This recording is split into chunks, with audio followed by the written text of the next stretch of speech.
Saúde e bem-estar. Viva de forma saudável e agradável. Realização Grande FM.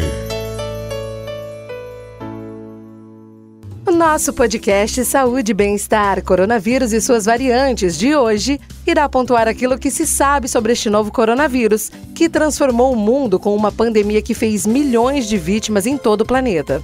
Nossa equipe conversa com o Dr. Diógenes José de Carvalho, médico cooperado da Cooperativa de Trabalho Médico Unimed Dourados e coordenador do Centro de Atendimento aos Pacientes com Sintomas de Síndrome Gripal do projeto Todos contra o Covid da Unidade Dourados, que se dedica diariamente no enfrentamento da Covid-19 e vai nos dar seu ponto de vista em relação ao diagnóstico, tratamento precoce, sequelas pós-doença e as variantes que estão surgindo em todo o mundo. Diante do atuário Senal, o Dr. Diógenes faz questão de enfatizar que, independente da ideologia política ou sociocultural, a única certeza que se tem até então é de que as vacinas são nossas maiores aliadas no enfrentamento desta pandemia.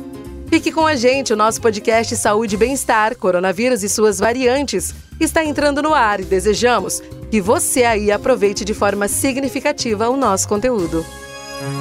Saúde e bem-estar. Você de bem com a vida. Na atual situação de pandemia do coronavírus, a necessidade extrema de prevenção e proteção, assim como a alta demanda por diagnóstico e cuidados médicos, são uma realidade. Mais do que nunca, os serviços de saúde têm papel fundamental para buscar soluções para essa crise. Mais do que nunca, a informação real e verdadeira, tendo como fonte a ciência e especialistas, são fundamentais para entendermos o que é, como se comporta e como agirmos diante deste vírus que ceifou muitas vidas. Vamos, ao longo deste podcast, resumir o que se sabe sobre esta cepa invisível a olhos nus, mas que tanto mal causa ao nosso organismo. O coronavírus pertence, na verdade, a uma família de vírus conhecidos pela medicina desde os anos de 1960 e que podem causar desde resfriados até síndromes respiratórias graves. O coronavírus, que se espalhou em 2019 e 2020, é uma nova variedade dessa família e a doença causada por ele foi denominado Covid-19. Ele foi identificado pela primeira vez após notificações de casos de pneumonia com causa desconhecida em dezembro de 2019 na cidade de Wuhan, na China, e se espalhou rapidamente por todo o planeta. Ainda não se sabe exatamente como ocorre o contágio pelo coronavírus, mas essa família de vírus costuma ser transmitida de animais para humanos ou de humanos para humanos. No caso da transmissão humana, ele pode ser transmitido pelo ar, através das secreções aéreas do paciente infectado ou por contato próximo com as secreções contaminadas. Na maioria dos casos, a Covid-19 apresenta sintomas leves, porém pode ser extremamente agressiva a uma parte da população, principalmente quando se enquadram nos famosos grupos de riscos, que são pessoas com mais de 60 anos e com doenças pré-existentes. A taxa de morte varia de acordo com o grupo de pessoas, analisados atualmente pela OMS, que divulga que 3,4% dos diagnosticados com SARS-CoV-2 entram em óbito. Em conversa com nossa reportagem, o Dr. Diógenes começa falando sobre o que a comunidade médica sabe até aqui sobre esse vírus. A gente vai fazer assim, então vamos pensar aí entre novo coronavírus e os vírus que nós tínhamos lá, gripe sazonal, uma varicela, enfim. É uma pergunta que seria ótimo direcionada para um infectologista. Mas o que eu posso adiantar? O coronavírus é um vírus que ele já existia, ele não é tão... ele já existia no nosso meio e com uma mutação ele começou a infectar a gente. Especula-se que seja por laboratório, especula que seja natural. Ainda é muita especulação, não tem definição. Eu particularmente acredito que seja por erro de laboratório. Manipulação começou, parece que na China, manipulação laboratorial, estudo de vírus, não é maldade, Sim. Não foi uma coisa maquiavélica, pelo menos eu penso assim. Existiam esses vírus de forma a ser estudada e infelizmente ele vazou e a gente começou a ter infecções aí no mundo todo. Penso que não teria uma maldade tão Sim. grande manipular um vírus e soltar e fazer com que a gente tenha todo esse estrago que a gente passou aí nesses últimos 2 anos. Mas é um vírus como os outros qualquer, é só porque é novo, a gente não tinha imunidade para ele. De uma maneira geral, as pessoas contaminadas não estão recontaminando, as pessoas vacinadas contaminam de uma forma muito mais leve, como todos os outros vírus. Se a gente pensar gripe sazonal, H1N1, a gente pode até ter a doença, mas a gente tem de forma mais leve. Uma vez que a gente inicia o sistema imunológico nosso, faz com que o nosso sistema imunológico reconheça o vírus, a gente vai ter defesa sobre ele. Mas é um vírus relativamente simples, o problema é que ele é novo, a contaminação muito alta e infelizmente alguns casos evoluem com gravidade. Sim. A grande maioria evolui bem, mas um ou outro evolui com gravidade, chegando a esse número de óbitos aí que a gente viu no mundo. Assustador, com toda certeza. A gente falava lá, e até quando a gente falou pela primeira vez sobre os sintomas da Covid-19, a gente falou lá sobre perda de paladar, de olfato, a tosse, dificuldade de respiração. Dentro desse período, esses sintomas também sofreram modificações, ou seja, surgiram algum outro tipo de sintoma também que ajudou a ter esse diagnóstico, ou ficamos nesses sintomas já conhecidos, doutor? Paulo, os sintomas gripais, coriza, tosse, dor de garganta, dor no corpo, isso é muito variado. Sintomas que são característicos do Covid, a perda de olfato, a mudança de paladar. Hoje já é bem sabido que isso é muito, assim, o Covid de uma maneira geral faz com que nós tenhamos essas alterações que no fundo são neurológicas. Sim. Alteração dos nervos periféricos, alteração do sistema nervoso central. De forma bem simples, se a gente pensar, o nervo olfatório, vou falar de uma forma simples. A gente tem o sistema nervoso central, que está lá dentro do crânio, fechadinho, e ele tem os ramos que saem para fora. A gente tem os nervos periféricos, os pares cranianos, os nervos cranianos. Um deles é o nervo olfativo, que desce logo pelo nariz. Ele muitas vezes é afetado. O paladar também. A gente sabe que o vírus, em alguns casos, tem uma predileção por acessar o sistema nervoso central e causar muito problema no sistema nervoso central, e talvez seja a maior sequela que a gente está vendo. Então, é uma gripe. Nos sintomas iniciais, a alteração do paladar.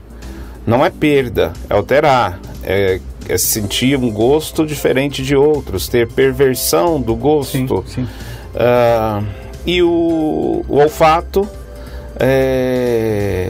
a mudança do olfato, como eu acho que todo mundo já... Essa é uma característica da infecção pelo novo coronavírus. A gente não tinha isso, a gente não teve isso até então, com gripes, com outros quadros virais que não são... Isso não é comum. Outra grande dúvida entre os especialistas é o que determina evolução mais grave em alguns pacientes e por que outros sequer têm sintomas. Segundo o especialista, ainda não se tem uma resposta definitiva sobre essa dúvida. A gente sabe que alguns respondem de forma diferente.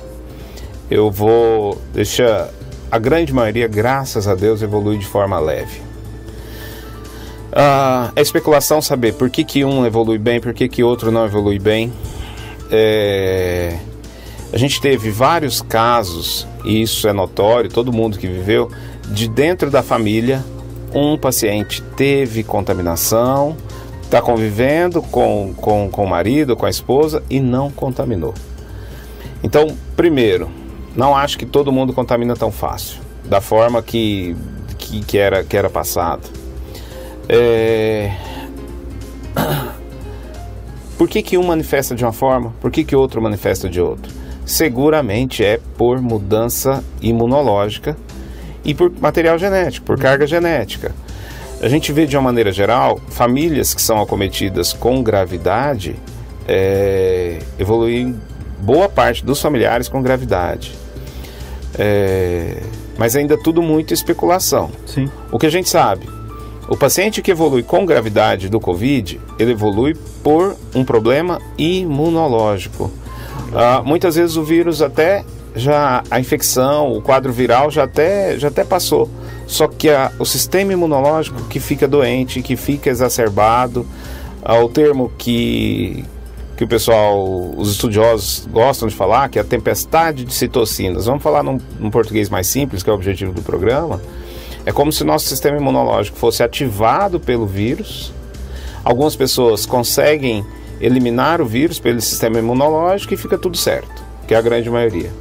Esses que têm a famosa tempestade de citocinas são pessoas que evoluem com gravidade, o vírus inicia o sistema imunológico de uma forma errada, aí é pessoal, enfim, faz com que eu tenha uma resposta imunológica tremenda, agredindo de forma muito significativa o pulmão, os vasos, o sistema neurológico e tudo mais. Por que alguém evolui bem? Por que alguém não evolui mal? A gente sabe que alguns grupos são de risco, principalmente os grupos propensos a questão de coagulação, de ter uma coagulação sanguínea aumentada, que aí a gente pode enumerar as gestantes, o obeso, o paciente doente já com predisposição a fazer trombose, aí a gente vai para as doenças do sangue, que seria o caso, paciente oncológico e tudo bem.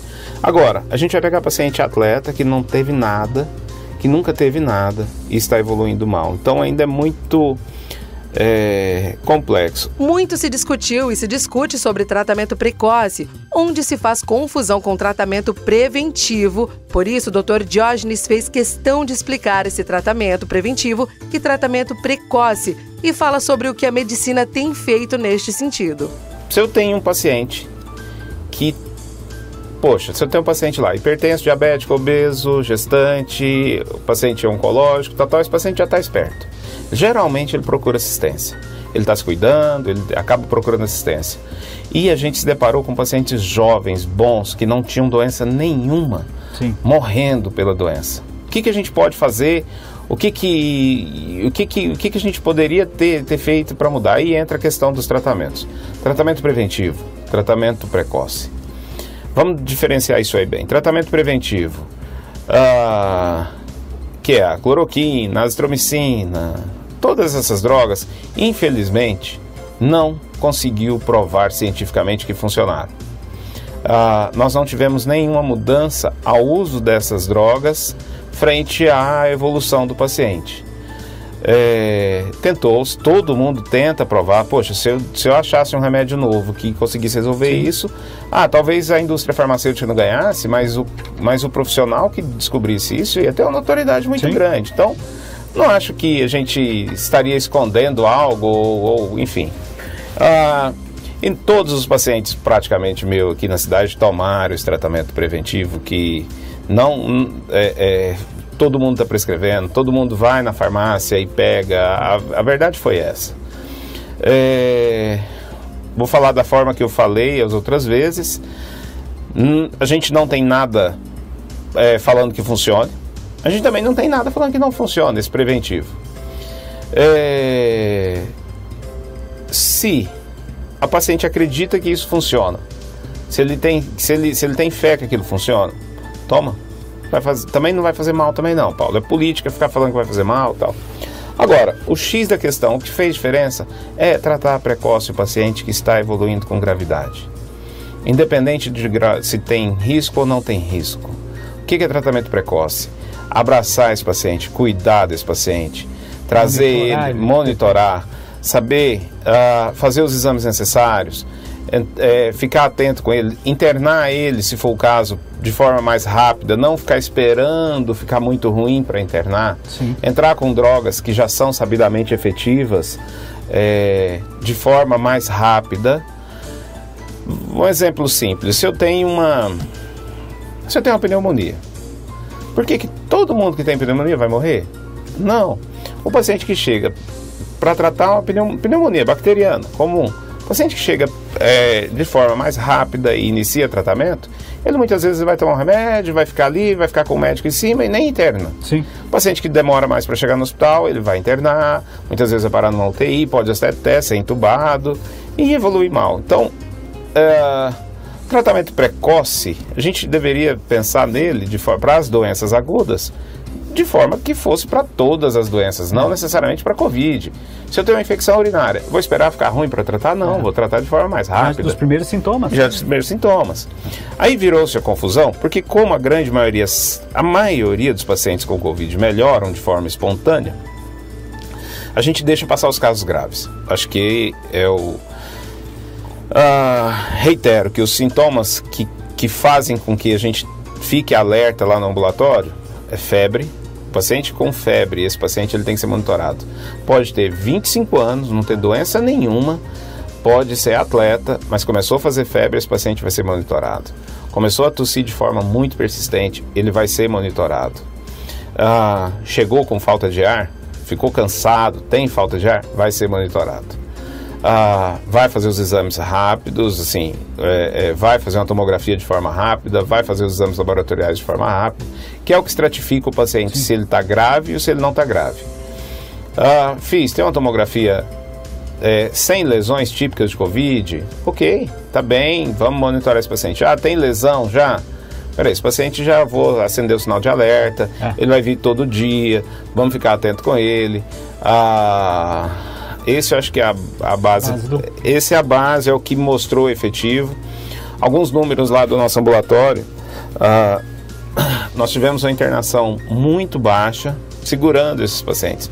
Isso foi bom, porque não tínhamos vagas aí em meados desse ano, junho, julho. Maio, junho e julho foi a época mais crítica da doença. Acho que é isso, só reiterar, preventivo. Quer fazer? Ok, não vamos politizar se é positivo ou negativo. Não quero, ok. Eu quero, ok. Mas atrasar um tratamento de uma doença grave, isso não é muito inteligente. A gente já tem muitas armas, a gente já sabe de várias formas de tratar, várias drogas efetivas, que modificam a história da coisa. Não é droga, ciência, não. Mas espera aí, a partir do momento que eu trago essa pessoa, cuido, fico em cima e oriento, o desfecho final é outro. É diferente. É diferente. Variante é um termo utilizado para fazer referência às alterações genéticas que foram identificadas num determinado agente infeccioso, que podem fazer com que tenha maior capacidade de infecção ou transmissão. Assim como maior resistência à ação do sistema imunológico, por exemplo. Os sintomas de infecção pelas variantes são os mesmos presentes na infecção pelo vírus original da Covid-19, podendo haver tosse seca e persistente, cansaço excessivo, dor de cabeça, dor muscular e diarreia, em alguns casos. Apesar disso, é importante que a variante seja identificada, pois algumas estão mais relacionadas com infecções graves, sendo fundamental que o tratamento de suporte seja iniciado logo após o início dos sintomas. De forma geral, o que se sabe até o momento é que as variantes da Covid-19 são, de fato, mais fáceis de transmitir e de causar infecção devido à presença de mutações na proteína S, que é a proteína presente na superfície do vírus. No entanto, são ainda necessários mais estudos que avaliem o comportamento dessas variantes e seus efeitos no organismo. A nova variante B.1.1.529, batizada de Omicron pela Organização Mundial da Saúde, OMS, foi descoberta em 11 de novembro de 2021, em Botsuana, que faz fronteira com a África do Sul, onde a cepa também foi encontrada. Neste país, os registros ocorreram principalmente nas cidades de Joanesburgo e Pretória, na província de Gauteng, onde a incidência da Covid-19 está bastante alta. Cientistas estimam que até 90% dos novos casos de coronavírus em Gauteng estejam associados à variante Omicron. Eles acreditam ainda que a cepa já se espalhou para outras 8 províncias sul-africanas. O Dr. Diógenes também abordou sobre as variantes do SARS-CoV-2. As variantes, pouco se sabe, não sabe ainda. O que a gente está lendo é que o grau, ela parece ser muito infectante, mas não parece ser grave. Sim. Não parece aumentar o número de gravidade. Agora vamos ser inteligentes. Se eu aumento o número de casos, dentre esses casos, um ou outro complica. Então eu vou ter novos quadros vou ter novos pacientes graves na cidade, novos pacientes graves. Nós temos uma estrutura desmobilizada. Poxa, vamos falar da Unimed? Vai resolver. É uma empresa com responsabilidade que vai resolver isso. Sim. Pense isso no serviço público. Nós temos poucos leitos hoje para internar pacientes. Acabou praticamente, a gente desmobilizou todos os leitos.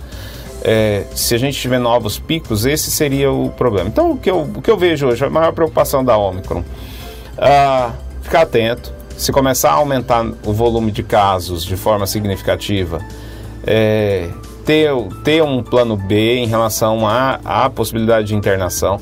Já aprendemos muito, já aprendemos como conduzir esse paciente de melhor forma. Tomara que não aconteça, Paulo. Tomara que não aconteça. Alguns países da Europa nesse último mês aí foi ruim. A Áustria, a Alemanha, está em franca doença lá. Aqui o que a gente viu, os casos mais graves que nós tivemos esse último mês foram de pacientes, infelizmente, não vacinados. Não podemos obrigar ninguém a vacinar. Sim. Até eu tenho familiares que moram na Alemanha e na Áustria. Essa semana eu estava conversando com eles. Eu falei, vocês gostam de falar que aqui a coisa não está muito... Eu peguei pesado que lá a ditadura está feia, porque lá se não é vacinado você não pode sair na rua agora. Aqui no Brasil a gente ainda tem o direito de não vacinar. A minha opinião é que isso está errado. Deveríamos vacinar.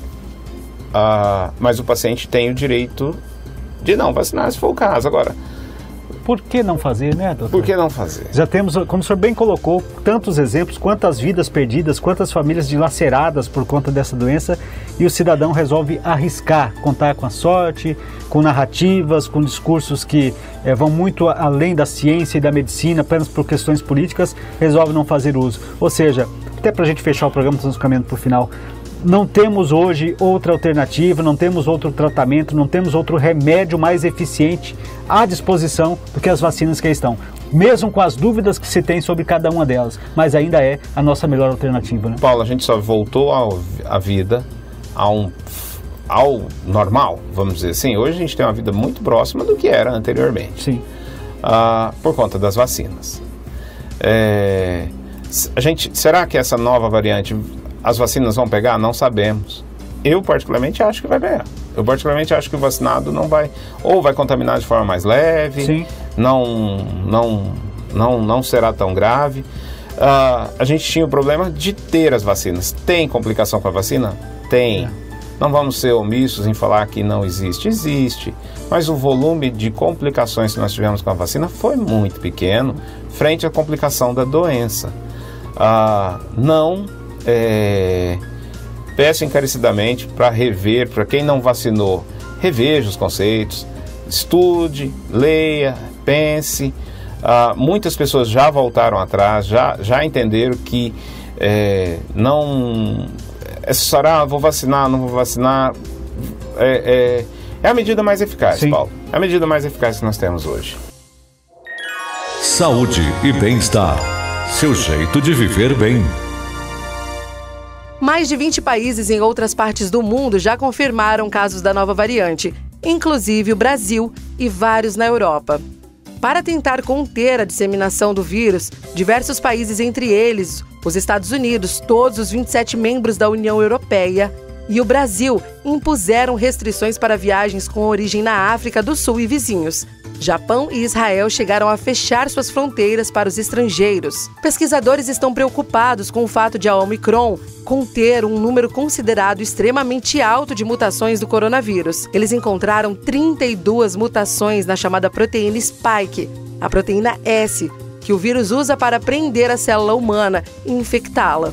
Na variante Delta, considerada altamente infecciosa, foram encontradas 8 mutações. Ao mesmo tempo que o número de mutações nessa proteína não é uma indicação exata do quão perigosa a variante pode ser, Isso sugere que o sistema imunológico humano pode ter maior dificuldade em combater a nova variante. Há indicações de que a Omicron possa escapar das respostas imunológicas do corpo humano. Os vírus e suas variantes não respeitam fronteiras nacionais, mas é possível retardar a disseminação da nova variante, restringindo o transporte aéreo, por exemplo, o que vários países já fizeram.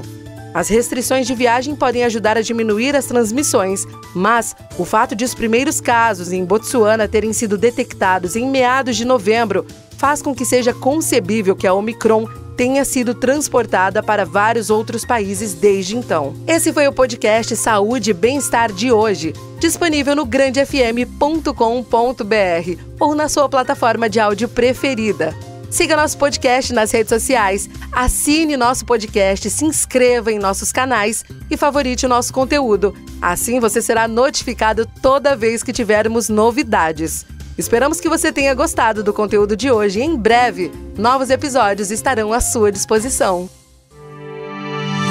Você conferiu Saúde e Bem-Estar. Seu corpo e sua mente muito mais saudáveis. Uma realização da Grande FM.